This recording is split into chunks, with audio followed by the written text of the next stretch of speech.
All of this leads us to the combined gas law because there's a lot of times where you say, well, I'd like to keep the temperature constant, but I can't. I'd like to keep the volume constant, but I can't. Or, so all of them can be assigned together.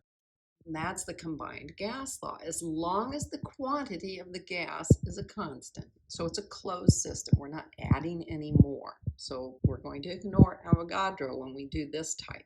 But we can just say before and after. PV over T, all with the ones before, and PV over T, all with the twos, all after. That way, if you change pressure and temperature, you can find out volume. If you change pressure and volume, you can find out the new temperature. So this is a nice, useful one. And if you ever have a situation where you're saying, oh, but the volume was held constant, well, you just take this one, you cross out the volumes because they were the same, right? So they could cancel out on both sides. And then you have the P over T, P over T. So if you've got this one, you've got them wrapped together. Another thing is the idea of this applies to an ideal gas. What is an ideal gas? It behaves the way these gas laws, including this combined one, were telling us it would. That seems rather like a circular definition. But the fact of the matter is, if you are in certain conditions where it is a high temperature, because gases like hot temperatures, and you have low pressure, then it's going to work well, because those are exactly the conditions in which you get gases: high temperature, low pressure. Now, Avogadro, what he really did here was made it so that you could talk about the macroscopic things you were watching and calculate the amount of gas in moles. Oh, how very interesting. So we end up with the idea of all of these, the pressure, the volume, the temperature, all macroscopically observable, and n, the number of moles, which is not quite so simple. PV equals N, and then we find out the constant is RT. So this is our ideal gas law. This isn't situation one, situation two. This is, I know some of these, I don't know one of them.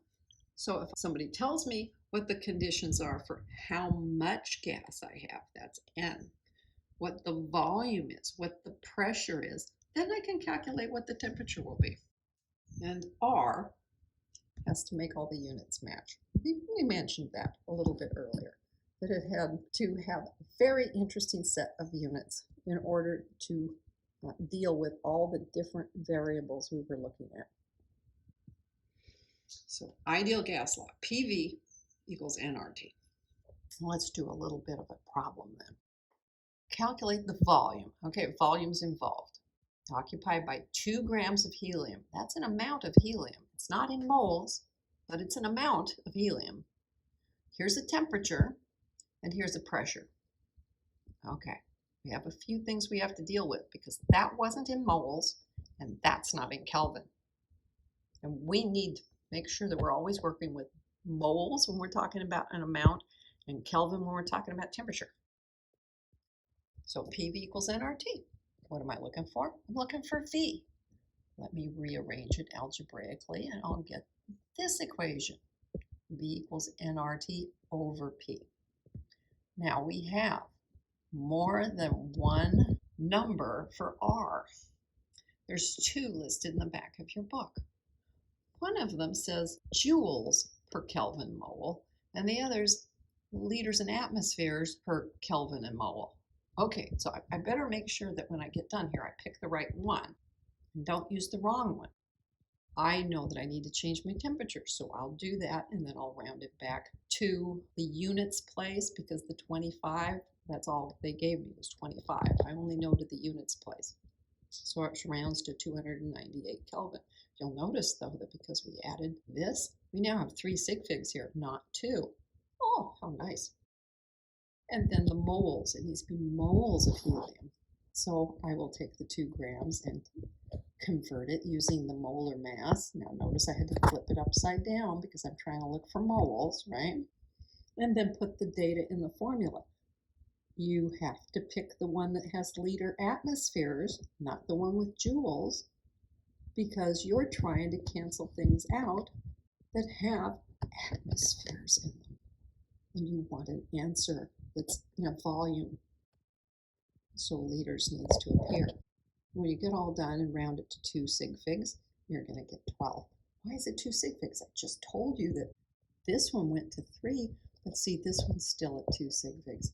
And so is this 2 grams after you convert it, still 2 sig figs here. Now the ideal gas law, if you'll recall, that's PV equals nRT, right?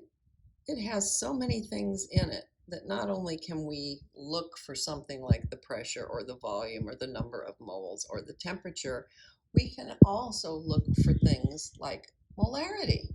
If we rearrange the ideal gas law so that on one side we have N over V, N is the number of moles and V is the volume in liters, well, that's the very definition of molarity, moles per liter. So let's take a look at that.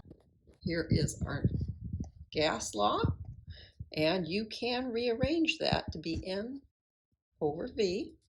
The N stays put, the V comes down here, equals P over RT. That means if you are asked in any problem what the molarity is, you can do it for gases with this method. This will give you moles per liter, which is the definition of molarity.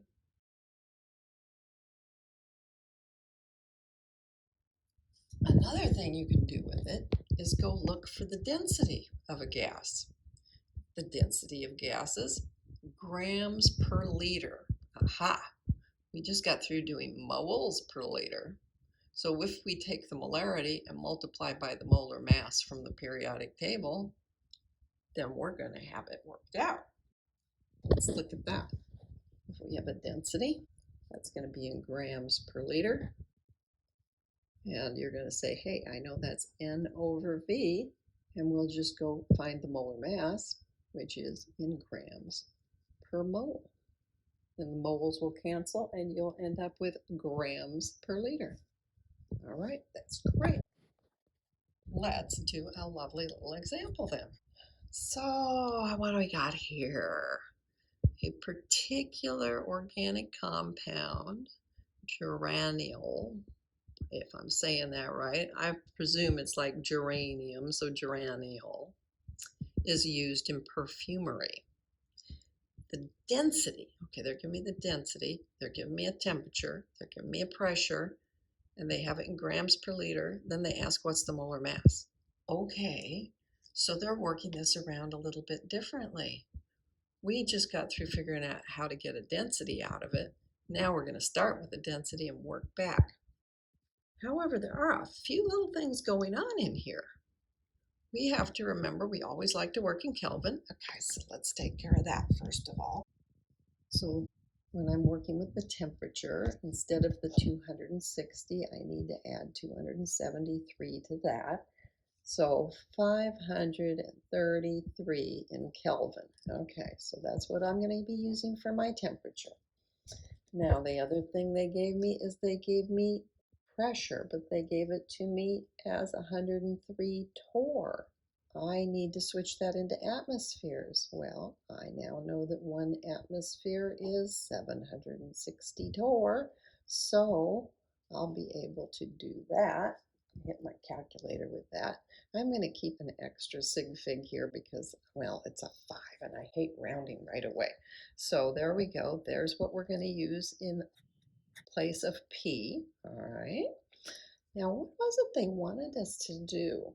Because we've got some stuff done. They want, question mark, what is the molar mass? That's what they're looking for. Now, up here, we had done this density thing. It included molar mass in the calculation. So that's our first clue of what we want to do with this. We are going to do what? What all do we know? Now, let me look back here at PV equals nRT for a minute. I definitely have P and T, and I have R. I just have to use the correct one, right? So that leaves me with just, oh, the N over V thing. Oh, okay, so let me use this form for the moment. This is what we're going to end up using, along with the density that they gave us. Okay, P over RT. I have all of those. Let me fill them in then. 0.1355 atmospheres. Proper value of R to use is the 0.08206 because that's the one that has liters and atmospheres, Kelvin and moles in it, and the 533 Kelvin. So you can see the atmospheres are going to cancel, the Kelvin's going to cancel. And since this is below a division sign, these will flip so that it'll be moles over liters. That's good because it should be moles over liters. When I put it through my calculator, I get this, and it's moles over liters. Okay, that's not answering the question yet, but it is getting us to this part. I now know what this is. Oh, I know what this is, and they told me what the density is, and this is what they're looking for. Okay, so I'm trying to isolate this part, the molar mass. I have this, I have this. I will divide density by that. So what density did they tell me I had? They said it was 0.480 grams per liter. And I'm going to divide by this, 0.003098 moles per liter. Now you'll notice the liters are in the same position. They're both in the denominator, but one's in the overall numerator and the overall denominator. So liters are going to go away. This will be grams per mole, which is exactly what I do need to report when I'm doing molar mass. So when I hit the calculator with that, I end up getting 155 grams per mole. And I'm done with my problem, or my puzzle.